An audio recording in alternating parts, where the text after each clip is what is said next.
I get it when a friend asks whether it's worth dropping a few $100 on a rack mount NAS. The first thing they're worried about is ending up with a box that looks impressive on paper but turns into a daily headache. They're thinking about the cost of the hardware, the time it takes to set it up, and the fear of spending money on something that won't actually keep their files safe or scale with their needs. That hesitation is real, especially if you've never dealt with a 2U server before. Link is in the description if you want to check the product details on Amazon. The Synology RackStation RS422 Plus lands right in that gray area. It's marketed as an all-in-one solution for small to medium businesses that want private cloud capabilities without the expense of a full data center. On the surface, the headline specs: Ryzen R1600 dual-core processor, 2 GB of ECC memory, and a rail kit for easy rack mounting make it feel like a ready-made answer to a growing data storage need. But because the drives and memory aren't pre-installed, you have to budget extra time and money to actually get it working. That's where the practical trade-offs start to show up.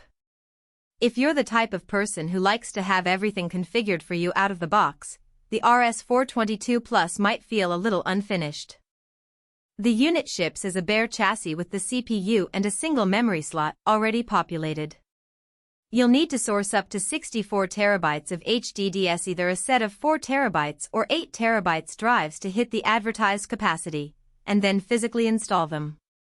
For a tech-savvy IT admin who enjoys swapping drives, tweaking RAID configurations, and planning for future growth, that's not a problem. It's actually a benefit because you control exactly which drives you want, whether you prefer enterprise-grade SAS or more affordable SATA models. For a small office without a dedicated tech person, that extra step can be a stumbling block. The real value of this Synology model shows up once you get past the installation. Synology's Disk Station Manager, DSM, is a polished OS that turns the hardware into a private file cloud, collaboration hub, and backup vault, all behind a web interface you can access from a laptop, phone, or tablet. I've spent a few weeks testing the workflow with a team of 5 who needed a shared space for design files, video drafts, and client contracts. The moment we set up the shared folders and enabled the built-in snapshot protection, we saw a noticeable drop in version conflict headaches. Everyone could drop a file into a central folder, and the system kept a point-in-time copy that we could roll back to if something went wrong. That's a practical strength you don't get from a simple external hard drive. The two 1GB ports are another area where the RS422 Plus shines for its price point. In our test, the network throughput was solid enough for multiple users pulling 500 MB+ files simultaneously without the transfer queue stalling. For a small creative studio, that means you can keep the workflow moving without buying an extra 10GB switch. The downside is that you won't see the same performance if you have a larger team or need to serve high-resolution video streams to dozens of users at once. In that scenario, you'd quickly hit the limits of a single gigabit connection, and the upgrade path would involve adding a network aggregation card, a step that Synology does support but isn't covered by the base price. Memory is where the RS422 Plus feels a bit constrained. The 2 GB of DDR4 ECC is enough for basic file serving, scheduled backups, and running a few Docker containers for lightweight apps. But if you plan to use more demanding packages like running virtual machines, hosting a full-blown surveillance station, or enabling intensive data analytics, the RAM will become a bottleneck fast. The good news is the unit has an extra slot, so you can pop in a larger ECC module later.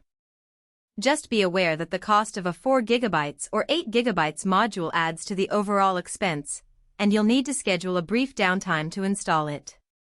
Now, who should actually buy the RS422 Plus?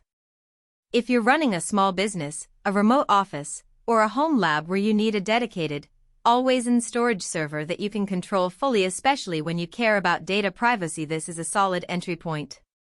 It works well for teams that need a central repository for documents, design assets, and regular backups, and who appreciate the ability to set granular permissions and access rules.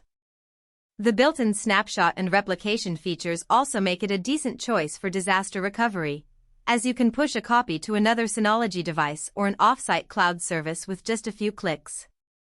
On the flip side, if you're a casual user who just wants a network-attached drive for streaming movies or backing up a single laptop, you're probably overpaying.